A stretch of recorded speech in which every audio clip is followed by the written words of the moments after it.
Hadirin sekalian, umumkan keberangkatan Duli Yang Maha Mulia yang di-Pertuan Besar Negeri Sembilan Darul Khusus.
Bismillahirrahmanirrahim. Assalamualaikum warahmatullahi wabarakatuh dan salam sejahtera. Menghadap ke bawah Duli Yang Maha Mulia yang di-Pertuan Besar Negeri Sembilan Darul Khusus, Tuanku Muhriz Ibni Almarhum Tuanku Munawir, Chancellor Universiti Kebangsaan Malaysia. Ampun Tuanku, beribu-ribu ampun, sembah patik, mohon diampun. Patik bagi pihak pengurusan tertinggi dan warga UKM menjunjung setinggi-tinggi kasih atas sudi perkenan Duli Yang Maha Mulia Tuanku berangkat mencemar Duli menghadiri program Bicara Persada kali ke-58 pada pagi ini. Sesungguhnya keberangkatan Duli Yang Maha Mulia Tuanku merupakan suatu penghormatan kepada seluruh warga Universiti Kebangsaan Malaysia Ampun Tuanku. Patik seterusnya memohon limpah perkenaan Duli Yang Maha Mulia Tuanku untuk patik meneruskan atur cara majlis dalam bahasa Inggeris serta mengalu-alukan hadirin sekalian. Ampun Tuanku. Bismillahirrahmanirrahim. Assalamualaikum warahmatullahi wabarakatuh and good morning. Yang amat mulia Tunku Besar Sri Menanti Tengku Ali Ridauddin Ibni Tuanku Muhriz. Yang berbahagia Tan Sri Datuk Sri Abdul Wahid Omar, Chairman of UKM. Dr. Ismail Serageldin, our Speaker of the 58 Bicara Persada. Yang amat mulia Tunku Zain Al-Abidin Ibni Tuanku Muhriz. Yang berbahagia Profesor Datuk Insinyur Dr. Muhammad Hamdi Abdul Syukur, Vice Chancellor UKM. Yang berbahagia Profesor Emerita Datuk Sri Dr. Mazlan Osman, Director of International Science Council. Distinguished guests, ladies and gentlemen, praise be to Allah subhanahu wa ta'ala for His blessing. We are all gathered here today for the 58 Bicara Persada that will be delivered by Dr. Ismail Serageldin in a short while. We would also like to extend a warm welcome to all distinguished guests to this event. Your Royal Highness, distinguished guests, ladies and gentlemen, to bless this ceremony, let's recite the Al-Fatiha. Bismillah. Alhamdulillah. Ar-Rahman Ar-Rahim. Maliki.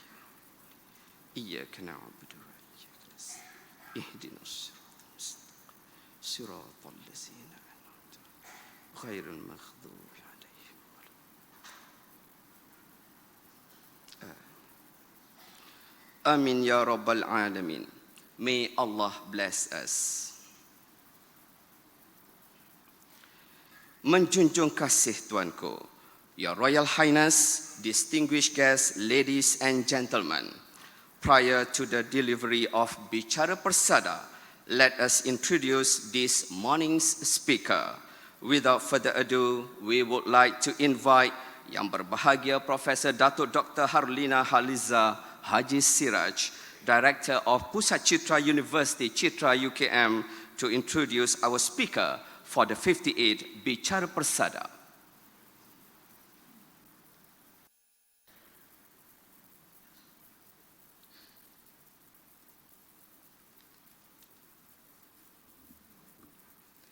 Bismillahirrahmanirrahim. Assalamualaikum warahmatullahi wabarakatuh dan salam sejahtera. Menghadap ke bawah Duli Yang Maha Mulia yang di-Pertuan Besar Negeri Sembilan Darul Khusus Tuanku Muhriz Ibni Almarhum Tuanku Munawir, Chancellor Universiti Kebangsaan Malaysia. Ampun Tuanku, beribu-ribu ampun, sembah patik mohon diampun. Patik menjunjung setinggi-tinggi kasih atas sudi perkenan Duli Yang Maha Mulia Tuanku berangkat mencemar Duli ke program Bicara Persada kali ke-58 ini. Ampun Tuanku. Patik seterusnya memohon limpah perkenan Duli Yang Maha Mulia Tuanku untuk patik mengalu-alukan hadirin sekalian dan meneruskan pidato pengenalan patik dalam bahasa Inggeris. Ampun Tuanku.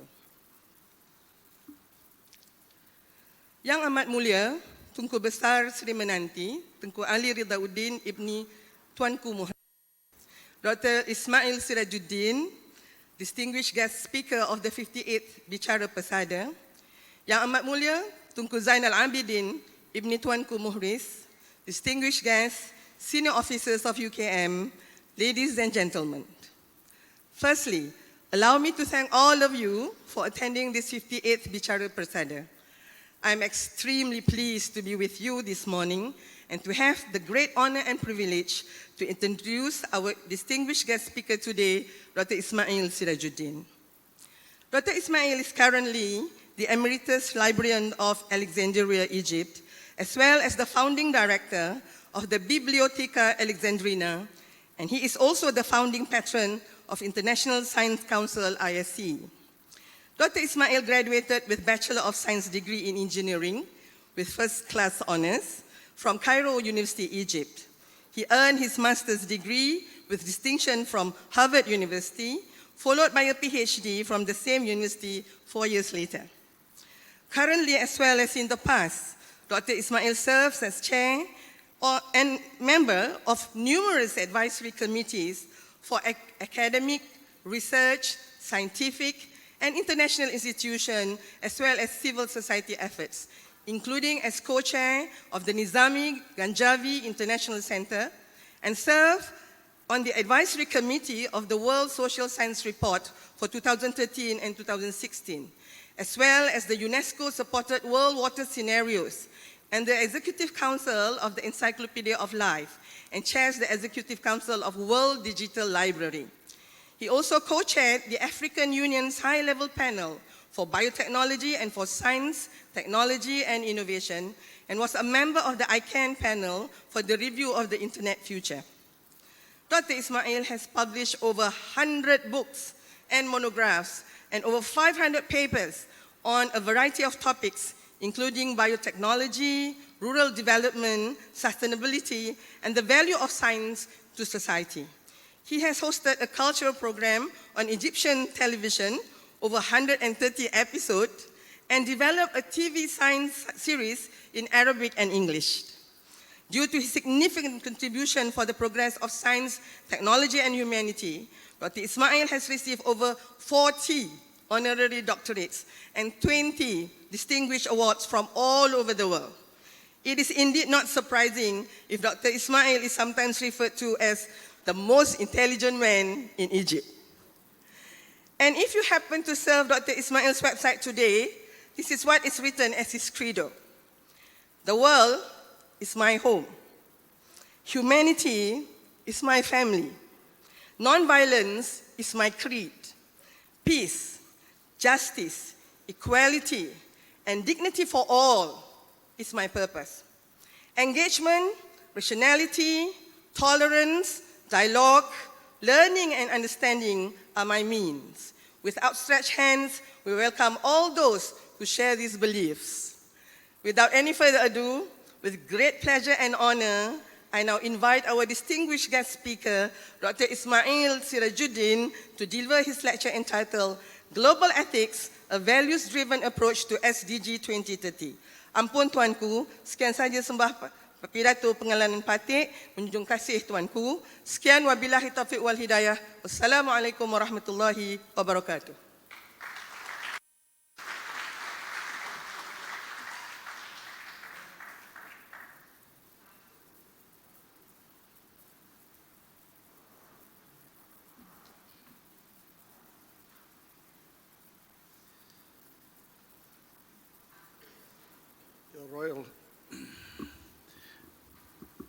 Your Royal Highness, Tuanku Muhriz Ibn al-Marhum Tuanku Munawir, Chancellor of the University,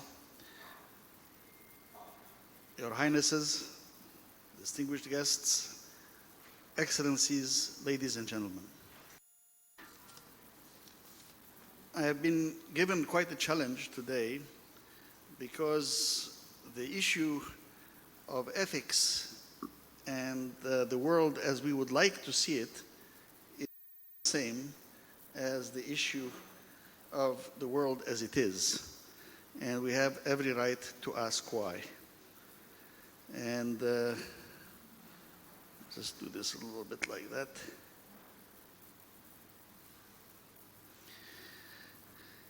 So let me start in a prologue that will explain a little bit of the problems we face. We live in a world of sovereign states. A nation is different than a sovereign state. So if you talk about the German nation or the Arab nation is 22 independent sovereign states that are part of the League of Arab States. So nations have attributes that cross political boundaries. But in 1648, the so-called Treaties of Westphalia, which is this picture here, was an agreement between the European powers to recognize governments. And governments have a territory, in which they are sovereign, where they can enforce their will on the population that is there, and have the authority to enter into agreements with other sovereign states. So as a result of that, the sovereign states emerged as the fundamental building block of international agreements. However, the sovereign states also wanted to become nation states. So they have a national historical narrative, national religion, national language, national anthem, national cultural heritage, and they use education and media to enforce this national flag, etc. And in doing so, they automatically create the problem of minorities, because there's no exact correspondence between nationhood or national characteristics and sovereign political boundaries. So that was where this started. Now, that led to many wars, which led to a desire to use the sovereign states as a way of creating a League of Nations initially after the First World War, and then later after the Second World War, the emergence of the United Nations. And the United Nations, despite of its presence, it really cannot do anything without the agreement of its member states. And therefore, the conflicts that may exist between the member states also carry into the international arena. And the sovereign states remain the basic building blocks of international law. Now, coming out of the horrors of the first half of the 20th century, we said never again. War, pestilence, famine, atrocities, slavery, the abolition, colonialism. But after the most monstrous acts of the 20th century, we said never again. The first and only time that nuclear weapons were used in Hiroshima and Nagasaki, the horrors of the Holocaust, and then finally in 1948, the power of the dreams of initiating a universal declaration of human rights. Now, human rights are very important because the fundamental idea is that these are rights that you earn just by being human. It is not something that a government gives or can take from you. And in fact, governments would be held accountable to the extent to which they contravene these human rights. Okay, so maybe not the Holocaust, but how about the silent Holocaust of hunger, malnutrition, and even famine? Bad weather, bad governments equal famine. We've had famines in China. We've had the Great Bengal Famine of 1943. And we swore that this condition that is beneath any notion of a common humanity would not be allowed again. And we said never again. But that was not to be the case. Because we now know, thanks to the work of Amartya Sen and others, Jean Drèze, that extreme poverty, which should not exist, especially not in rich countries, when you go to the West and you see homeless people sleeping on the sidewalk, you have to ask yourself, what sense of takaful, of solidarity, allows this to exist? Why should this be allowed? And from extreme poverty to hunger is but a small step. In fact, George Orwell wrote a very famous novel in 1948 called 1984, in which he talked about thought control and so on. But what happened in 1984, the real actual 1984, was another famine, the Great Famine of Ethiopia. And that famine, which was covered in the media and whatnot, in fact killed 1 million people. 1 million people. And the BBC documentary that was released was 7 minutes. But it was good that it was released because it was documented, and for the first time, the rich saw it in their homes in the rich countries and were shocked. And this led to a lot of things, including rock concerts and so on. But within a decade, it happened again. We allowed this to go on. And here we are again at the verge of looking at the impact of climate change on sub-Saharan Africa, and we can expect that further famines may occur. So all the signs are that this will happen again and on a larger scale in Africa. Even though those who have been there before, I think I can speak for them when I say, don't let this happen to my children, what happened to me. So where are the global ethics that should respond to our common humanity. I mean, after all, when we gather in all these meetings with great leaders and not so great leaders, they should be driven by some sort of global ethics. Well, fundamentally, in global ethics, it's an area of critical ethical inquiry into the nature and justification of values and norms that are global in kind. We should care for others that are beyond our sovereign or national state. We should care as much as we care for our own children. And into the various issues that rise, such as world poverty, international aid, climate change, environmental problems, pandemics, peace, security, intervention, and human rights, we all should be concerned. A long time ago, Aristotle wrote in the Nicomachean Ethics that an intellectual structure for the analysis of ethics as a philosophical pursuit. And he believed that people who would be brought up in this context, Nicomachus was his son, should learn ethics as they grow up so that they become proper citizens of the world. What do we mean? Well, I mean, for one thing, freedom. Freedom is a very valuable commodity. All of us love freedom, but human beings are also social animals. In other words, I want to exercise my freedom, but I can only do it with other people. Because in fact, think for a moment that the worst and most harsh punishment that we can give someone is solitary confinement in jail. That is the harshest punishment we can think of, is to forbid human contact. And so we need to exercise our freedom with others. We need peace, we need good governance, rule of law, how to arbitrate disputes. We need to abolish poverty and hunger, promote individual and social well-being, promote social cohesion in a society and also social mobility and resilience. Respect cultural diversity, because no sovereign state is a perfect national state. There's always some minorities and so on. And we have to safeguard the environment. And finally, I will say that beauty is not a luxury. It is something that we should have in our lives. And finally, to the issue of equality with the word at the end, because it's trickier than people think. So what are we talking about? Climate change, war and peace, poverty and hunger, refugees, human rights, gender equality. These are all items that you will find in this SDGs, in the Sustainable Development Goals. And in short, recognizing our common humanity required actions on many fronts to move towards that. And in Rio Earth Summit in 1992, we started this global search for a common agenda. And this led to the Millennium Development Goals in 2000. And there were 8 goals, and we actually implemented them from 2000 to 2015.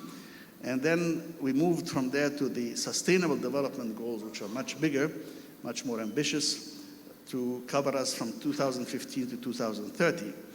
And in there, clearly the awareness of the importance of the environment, more ambitious goals, and the comprehensive consensus position.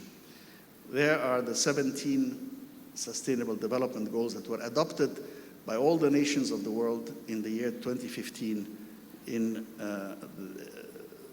New York. Now, it's very confusing because these are 232 indicators under the 17 goals, so by the time you start to figure out what it is you're trying to do, it becomes quite tricky and difficult. And so we will move forward. But today we have enormous amounts of knowledge. And because data, when organized, becomes information, and information, when explained, becomes knowledge, but we need wisdom. People need wisdom.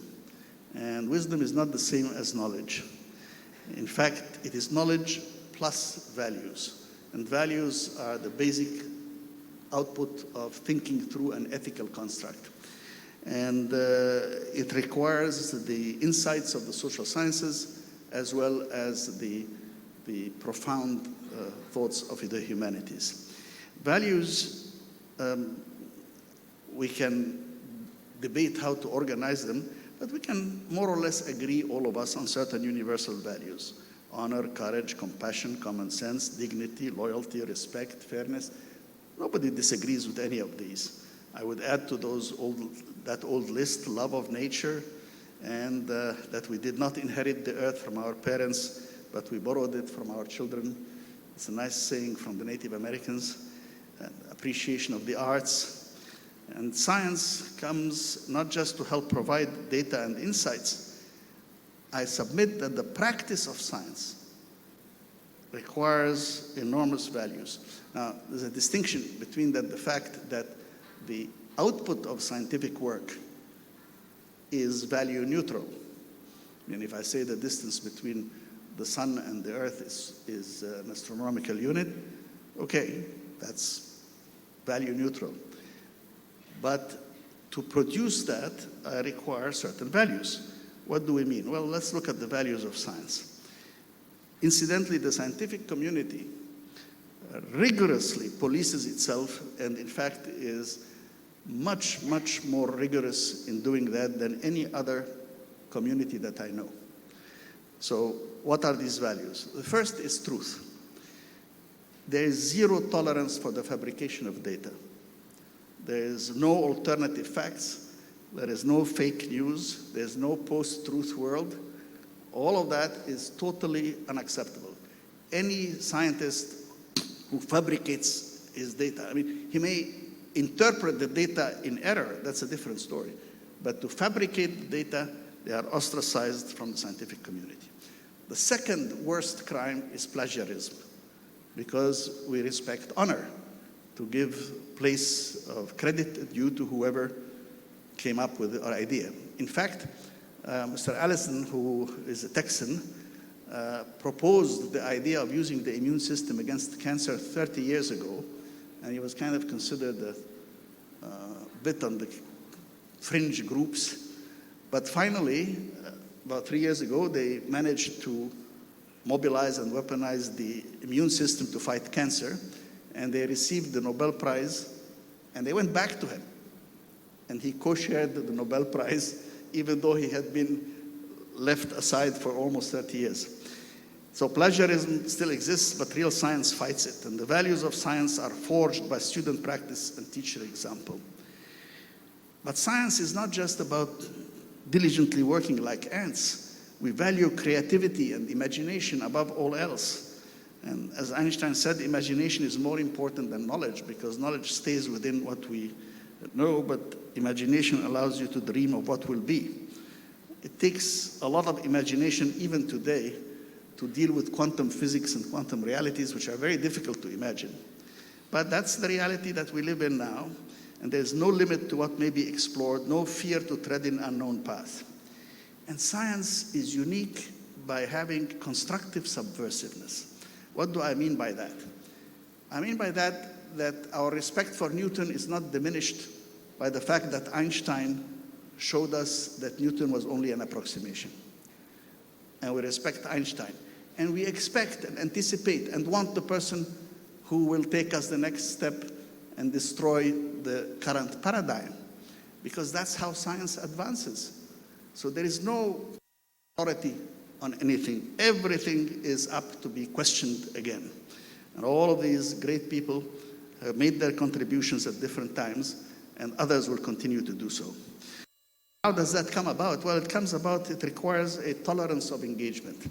Now, this is very important, because we look at the content of the scientific work.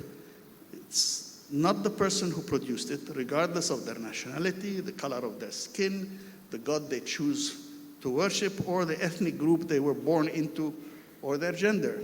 We simply look at the results. What are they saying? And we challenge each other all the time. And in fact, many of the great innovators are very, very young. In fact, if you look at this very briefly, Einstein was 26 in 1905, and Watson was 25, and Crick was 31 when they discovered the double helix of DNA. Heisenberg created quantum mechanics at 24 and the uncertainty principle at 26. Paul Dirac predicted antimatter, he was 26. Rosalind Franklin produced the famous photo 51, which was essential for the discovery of DNA structure, but she was only 32. Marie Curie was 31 when she discovered polonium and radium. Now, Marie Curie deserves a brief mention here. She was the first woman to win a Nobel Prize, first person and the only woman to win the Nobel Prize twice, and is the only person to win the Nobel Prize in 2 different scientific fields. And she was part of the Curie family legacy of 5 Nobel Prizes. And she was also the first woman to become a professor at the University of Paris. And in 1995, she was the first woman to be entombed in the Panthéon in Paris on her own merit, not just because she was the wife of X. She goes there. Now, that tolerance of engagements, your student may be the person who will bring you the next new paradigm. And therefore, you have to listen as a scientist. You have to listen to the young. You have to listen to the contrarian views and analyze them. And we arbitrate disputes by evidence and logic. Evidence of experiments and logic of analysis. So in science, authority rests in the rational empirical method, not in some authority. That's why Einstein said, no amount of experimentation can ever prove me right, but a single experiment can prove me wrong. And that now, if you look at these values, these are societal values that profoundly transform society for the better. I mean, just if all human beings adhered to truth and honor and openness and debate and valuing creativity and willing to arbitrate disputes with evidence and logic, we would all be living in a much better society. And science, in fact, can inspire and move the imagination. All right, so we have ethics and we have values and the values of science. And what do we do with 4 of the big challenges that are before us and whose answers to them are buried in the Sustainable Development Goals? Climate change, extreme poverty and hunger, conflicts and refugees, and democracy and deep fakes. Well, climate change, simply stated, this is the amount, believe it or not, that we have produced in terms of emissions. This is the amount of source gas, coal, oil, and this little bit here is the renewables. And as a result of that, we have the greenhouse effect, which we know about, and the impacts of climate change are being felt, and they are generally more extreme. Weather events are to be expected everywhere. Many and more severe hurricanes and typhoons. The forest fires that we have just seen in California and Australia are reminders of what can happen and will happen. And sea level rise, still very small, but storm surges are not. They're different from earthquakes and volcanoes. That's a storm surge. And that is done because of the turbulence in the weather we have. And in Africa in particular, where 95% of the food grown is on rain-fed small farms, subsistence farms, the erratic rainfall and desertification will lead to more famines unless we change the way we deal with that. So these are the areas that are most at risk from climate change in Africa. And you'll have seasons of total drought and seasons of floods. This is in Sudan. And on the northern part, you have 5% of the world population and only 1% of the water. And that is dramatic also, because the population will increase and the water will decrease. So the negative impacts of climate change can destroy the livelihoods of many people that we had just brought above the minimum poverty line, and they will push them back into extreme poverty unless we find ways of dealing with it. And the poor are the ones who suffer the most every time you talk about that. And the additional effects of climate change, well, that's just for speculation. We expect right now, under the current scenarios, that by the end of the century, sea level rise will be about 1 meter. But if all of the ice on Greenland were to melt, the sea would rise by 6 meters. If all the ice on Antarctica were to melt, it would rise by 20 meters. And if all the ice melts all over the planet, it would rise by 70 meters. Almost all our cities would disappear underwater. So it's about the size of a 25-story building. We can imagine London looking like that. But that's imagination only.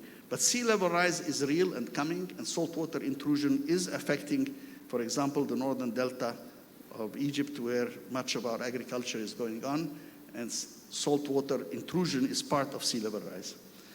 Public health, well, we can expect disease and public health issues to increase, and biodiversity loss, not just the charismatic species like the tiger and the rhinoceros, but also the coral reefs with their enormous beauty. Look, from living to dead coral, what we find.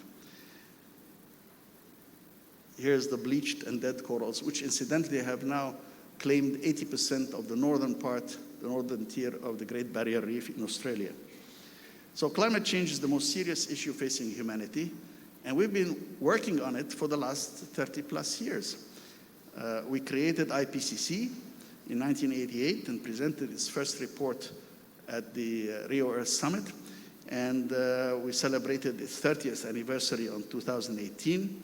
It won a Nobel Prize along with Al Gore, and that is Pachauri, who was then chairman of the IPCC, received the Nobel Prize for 2007. And the work of IPCC led to the Paris Accord in 2015, where the nations of the world agreed on at least a voluntary set of climate change actions to control emissions and enable the world to avoid some of these disasters that we have or that we anticipate. And so the Paris Accord was along the same year that we adopted both the Sendai Framework and the Sustainable Development Goals, 2015. Now, the IPCC assessment report, however, tell a different story. They say, in fact, the Paris Accord, even if it was implemented fully, is not adequate enough. And the conclusion that was just presented in COP25 is, without new policies to mitigate climate change, projections suggest an increase in global mean temperature in 2100 of 3.7 to 4.8 degrees, very far from the 1.5 to 2 degrees that we were planning for. Now, that will take its own problems to deal with, but at the same time, we have the problem of extreme poverty and hunger, which is not improving. In the rich countries, I hate to say this because they should be models for the poorer countries, we have homeless people sleeping on the floor in the street, and it's associated with hunger and malnutrition. So I go back to the McNamara definition in 1973, when asked, what is extreme poverty? And he said, it is a condition beneath any definition of human decency.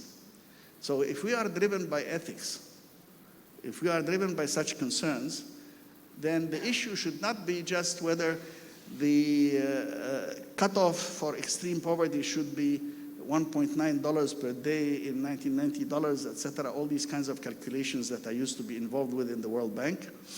And I used to be vice president of the World Bank for many years. But it's a condition of people who are now on this planet, members of the human family, supposedly endowed with human rights that nobody can take away from them, who are living in these conditions. Look at that. Scrambling with dogs for garbage to eat from, drinking together, sleeping in the streets, child labor, trafficking, all sorts of things that we know of. Hundreds of millions are hungry and chronically malnourished today. So the negative impacts of climate change can destroy livelihoods even in the rural areas and impact on these and push back into extreme poverty. I had the privilege of warning the world back in 1995. I said, I was vice president of the bank at the time, and I said that the wars of this century have been on oil, and the wars of the next century will be on water. And this was covered in a lot of places. The second half of the sentence, the news media did not pick it up. But it said, unless we change the way we manage water. But they liked the slogan part, wars. So water wars became a big issue. But look at the condition of water in many parts of the arid and semi-arid zones. And as a result, look at the crops, look at the cattle.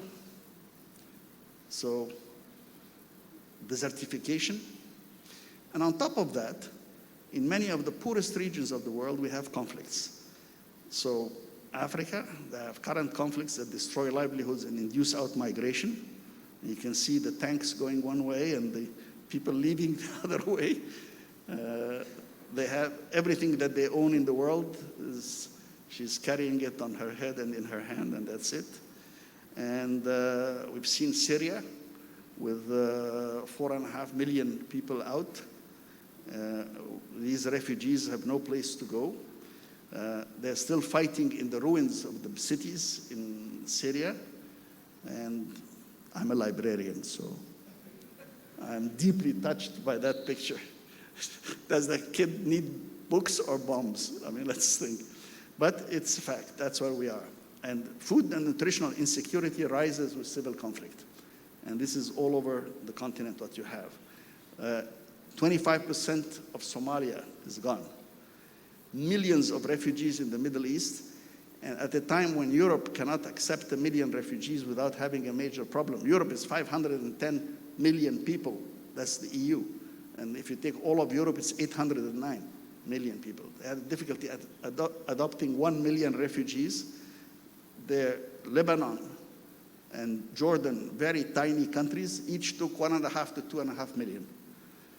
So generally, we now are facing, in the UN count, 65 to 66 million forcibly displaced people. Now, these are not just the poorest, but because they've left everything behind, they have become the poorest. So instead of lifting them out of poverty, we're allowing these conflicts to continue. And I hate to say this, but let's face it, every one of those conflicts has supporters. Each side has supporters from outside that are giving them weapons and money, and they want them to fight this guy and you fight that guy, and this one is supported by Iran, and this one is supported by the United States, and this one is supported by Russia, and they're all fighting each other and killing and denouncing the fundamental humanity that we need. This is in Jordan. That's the Syrian refugees entering a Jordanian refugee camp. And this is Syrian refugees, destination Europe, and African refugees, also destination Europe. And unfortunately, we have enormous difficulties. So where's the future? More climate change, more poverty, more out-migration. And we're losing over 1,000 people who die in these crossings every year. So whether it's in the Arctic for the polar bears or for the humans in the Mediterranean, there is a need for the compassion that should be built in to the notion of global ethics. Now, democracies have been our model for many things, but this is quite serious. We're getting into a very complicated thing where freedom, accuracy, and truth, which are the coin of the realm in science, are being forged. So the problem was that the fake news and the lies put our governance at risk because democracy requires the decisions of an informed electorate, not a misguided electorate. And we all know about the need to go to trusted sources, but who can you trust? Where is the truth in today's technology? Well, the problem is that I will show you now. It's not just that the lies get spread, it's also that the truth gets doubted. And that's, I think, is a very problematic thing for all of us. Can we trust what we see? Not really, because there's something called deep fakes. And deep fakes are a disaster for democracy and for social cohesiveness. So let's listen to this. We're entering an era in which our enemies can make it look like anyone is saying anything at any point in time. Seeing is not believing anymore. President Barack Obama never said these lines. You're hearing actor and comedian Jordan Peele's voice imitating Obama, lip-synced to an existing video clip. It's a so-called deep fake. You can literally put into a person's mouth, anything you want. You can put into any person's mouth anything you want. Okay? Here's the UK election.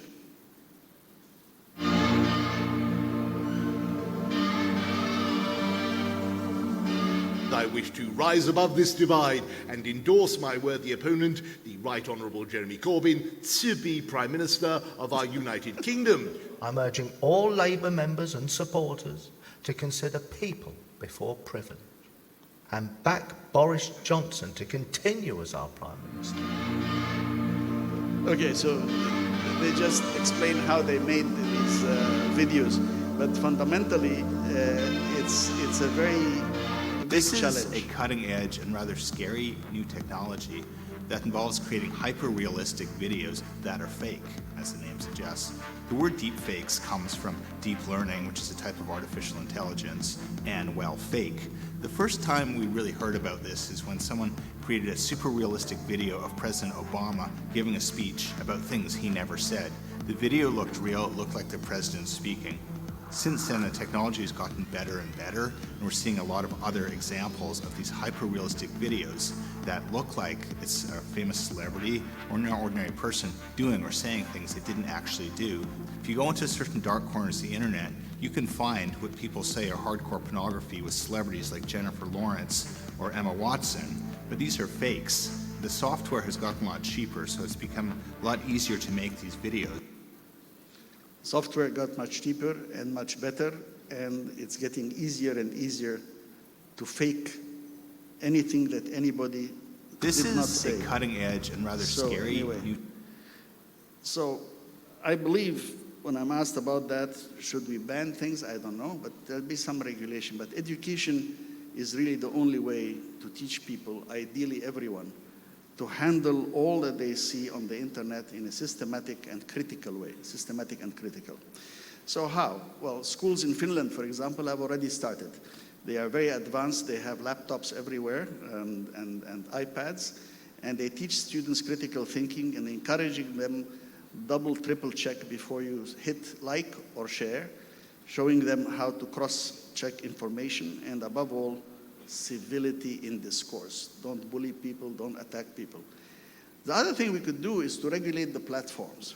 The platforms we are treating right now are treated as utilities, not as publishers.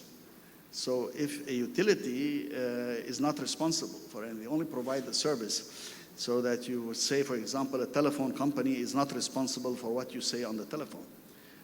On the other hand, the publishers are co-responsible with the authors for what they publish.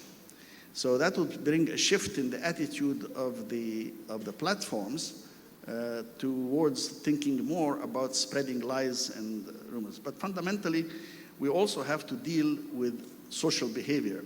There is a bias, and that bias has entered into our data sources because, for example, we show in deep machine learning, we show the machines millions and millions of people.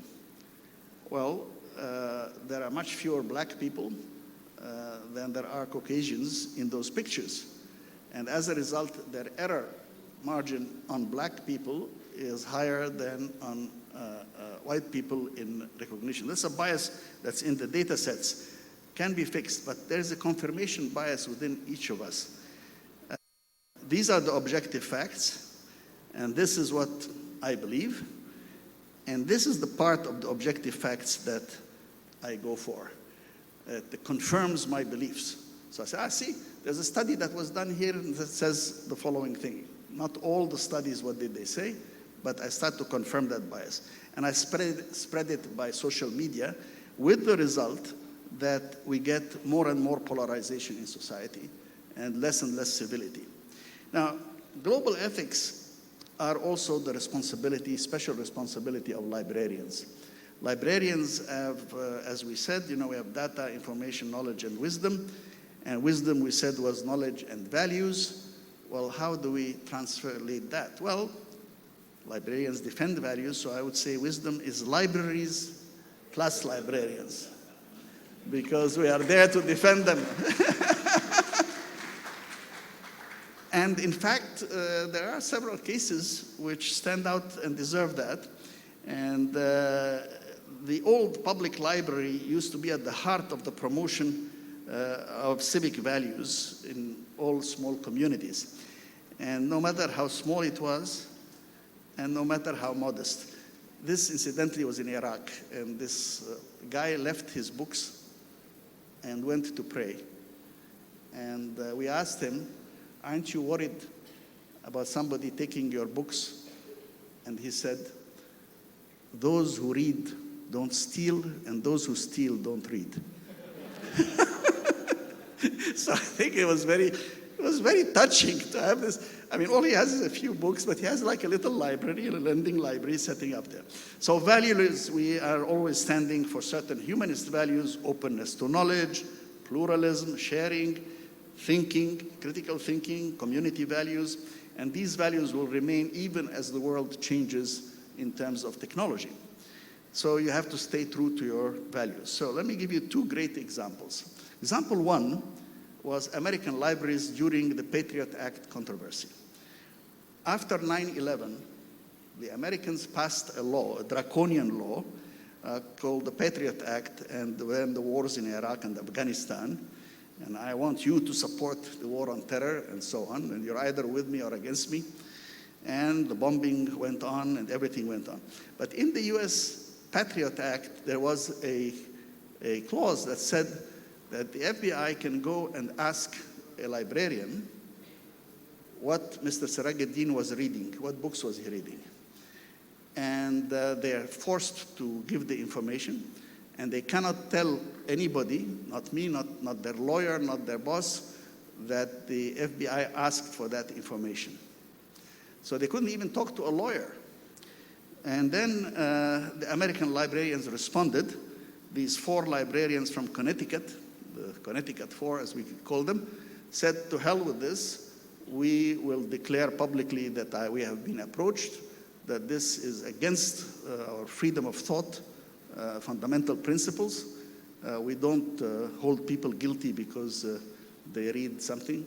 They'd have a lot of difficulty with me because I read a lot of things, from Karl Marx to Adolf Hitler to you name it, I've read it. So they not allowed, and then they said publicly, arrest us and we will defend ourselves. So all librarians in America supported that, from the biggest libraries, like this is the New York Public Library with its reading room, to middle-sized libraries throughout American cities, to teensy little public libraries in small villages. Everybody rallied to the librarians. And this is a cartoon, the Patriot Act, and this is the Constitution. We, the people, is the Constitution, and these are the librarians. Careful, they're not just any librarians, they're Connecticut librarians. So they did, and people, average people, put on their lawns teensy little free libraries. Put some books and put it out in the garden next to the street.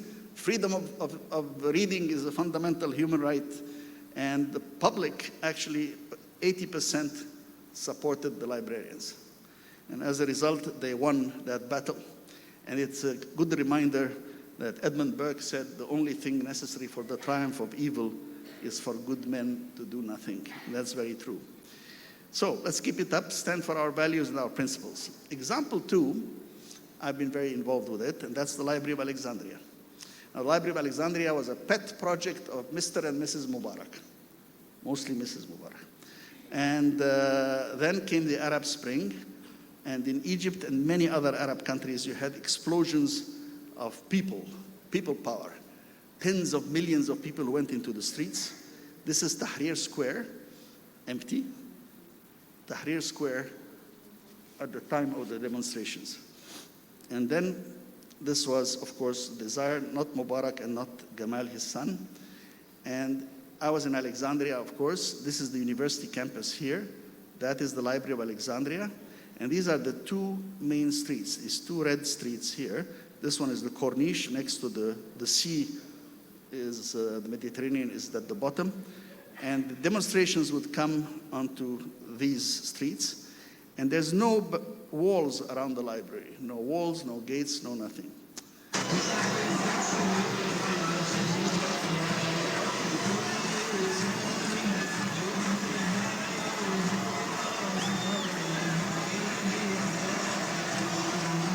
So this gives you an idea of the size of the demonstrations in Alexandria. That goes along the bottom red line. That's where it was going, size of demonstration. And I was standing there waiting to see what I'm going to do when these 200,000 people come closer. And I said, well, will they even hear me? They're chanting, they're doing this. And as they came up out of the crowd, they stepped out. They're holding a sign against Mr. Mubarak. They're holding a sign against Mr. Mubarak here. But they said, this is the library, nobody touches the library. Now, these are the same people who burned down Government House, burned down the party headquarters, burned down the police stations, but they came to the library and protected the library, even though, as you can see, there's no door and no gate and no wall here. So later on, this is 10 blocks away. That was the Government House. It was totally burned down. Then they made a big flag and brought it and put it on the steps where they were standing here, and I was standing on these steps, and they were passing through that huge demonstration, and many others like it were passing through this street here. And that's entering into the library. And this is on the other side. That is the campus of the university, and it has a wall and a gate, but that's the campus. But the library doesn't have. And if you look carefully, you will see they're holding hands here to protect the library. And the demonstrations on that other side of the street were also huge. But then the steps of the library became a rallying place when the Islamist extremists took over, the Muslim Brotherhood were coming over. They became a favorite place for human rights demonstrations. See, Christians are there, the Muslims and Christians together are there. They came, and so there's a very clear contrast between what happened to the library and what happened to other things. And what's very important is that the library stood for values that people recognized. This is a graffiti wall. It says, "We, the 25th of January youth," dedicated to those who died in the revolution. And so there are 3 pyramids, the library as the 4th pyramid, and coming out of the library, a mosque and a church together. And I said, the kids understood the ethics and the values that we have been preaching in the library all this time, and that's why they defended us. I mean, they could have just as easily destroyed us. Now your staff coming back to work. Yes. This was so impressive must feel quite that good. CNN sent a sense of order back again. special report. So I will speak to them, of course, like everybody else. They are citizens, there are different points of views. There are rumors around that I will speak to them about. See, even our coffee shop started operating. More than 2,000 workers. Everyone happy to be back.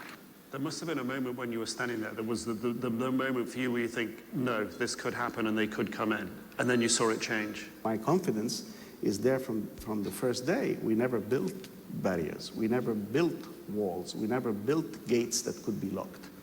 The library is open.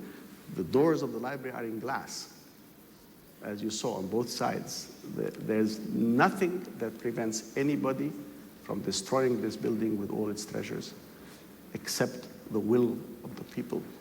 And in the end, that is the ultimate guarantor of everything. So libraries have a role to play. And in fact, the library was recognized by the Gulbenkian Prize, which is attributed annually to an institution or a person that stands out for the role in defense of the values essential for humanity.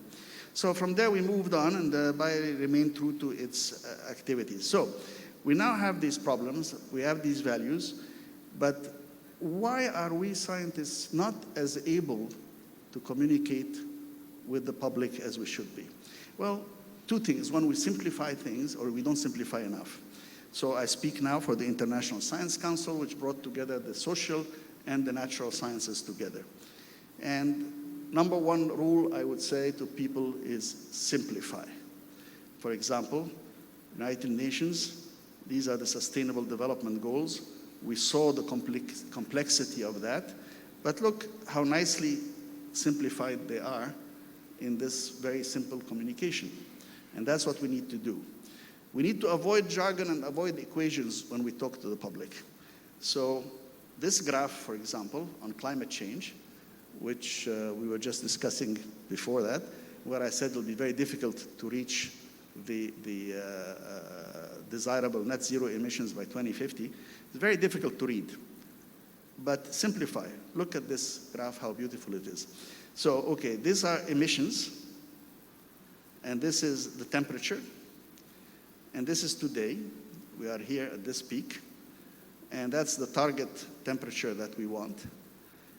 We would have to come down, I mean, this is the momentum, but we have to come down dramatically like that to reach zero net emissions by 2050. Now that does not look like a very realistic way.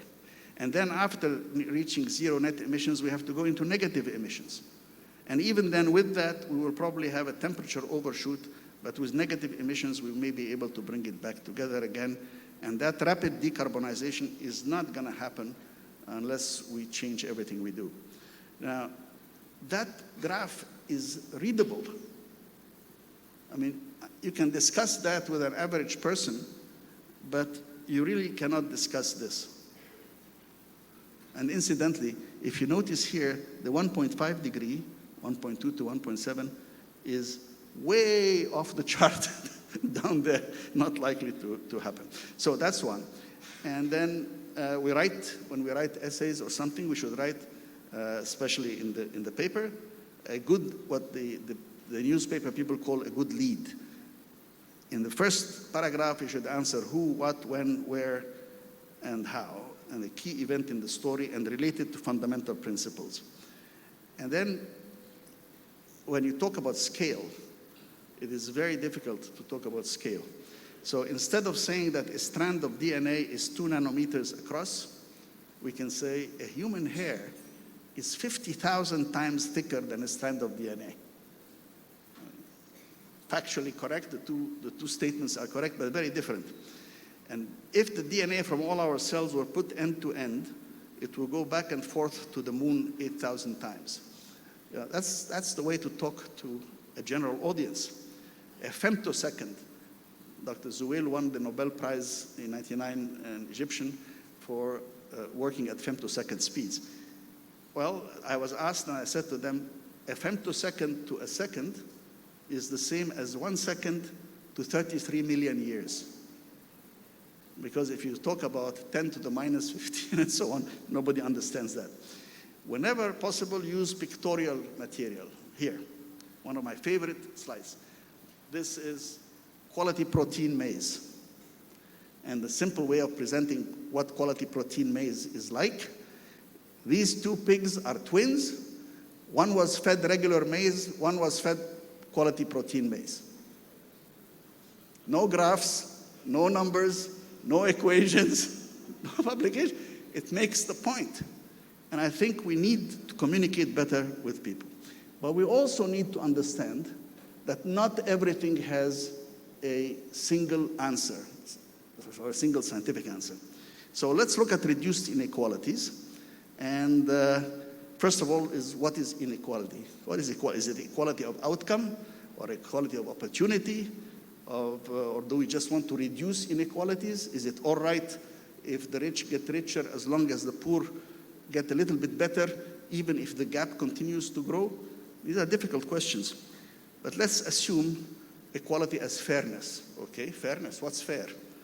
All right, a parable. You're going home and you meet 3 kids and they have a flute and they ask you, who should get the flute? So this kid says, I'm very poor, I have no toys. I told these 2 kids are very rich, they have plenty of toys, and if I get the flute, it will be the only toy I have. And they don't contest that, that's true.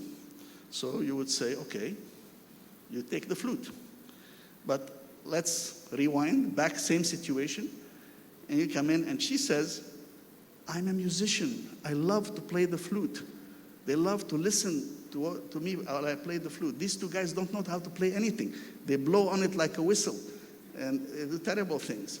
And so give me the flute, I enjoy playing, they enjoy listening to me, and therefore everybody will be happy. And they don't contest it either, and it seems fairly reasonable. Okay, you get the flute. 3rd time, you come, and the 3rd kid says, wait a minute, he's poor, she's a talented musician, but I made the flute. I took the reeds, I made holes in them. How can you possibly give it to somebody else? Now, that just shows you that to be fair is not as straightforward as people think. The first, technically, we would refer to the first case as equity, the second case as utility, and the third case as entitlement. That's in the philosophical jargon when we talk about ethics and so on. But what we need to know is that very frequently in society, we have to use these conflicting measures and give greater advantage to one over the other depending on the condition of the society where we live. For example, when we make a quota for a number of women or a number of a religious minority to be represented in certain things. So these are criteria for social choice, and designing appropriate actions would require all of that. So finally, I would say that based on the values and the ethics that we believe in, working all together, I believe there's much we can do for a whole generation and for the whole world. Thank you.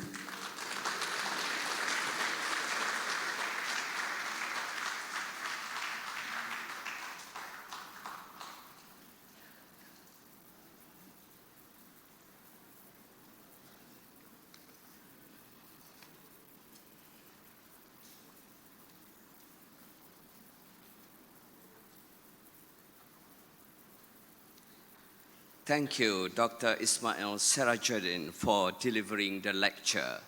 Let's give a big of applause to our speaker.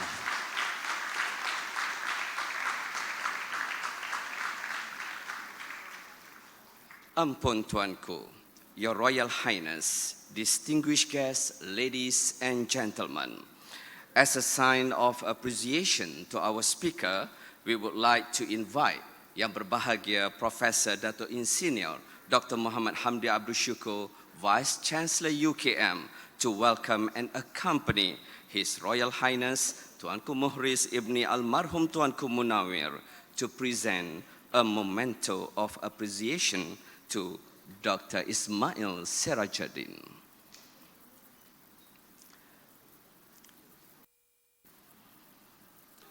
Please welcome UKM Vice Chancellor to accompany His Royal Highness to present a memento of appreciation to Dr. Ismail Serageldin.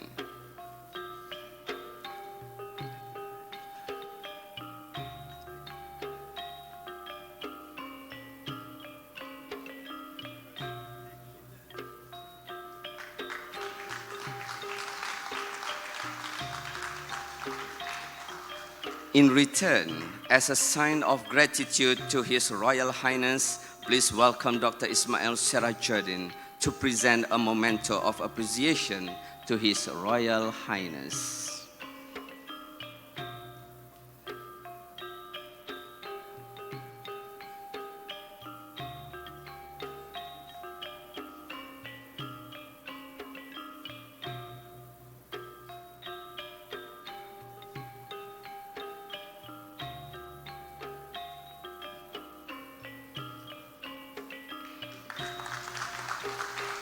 Thank you, His Royal Highness. Majlis kasih Tuanku.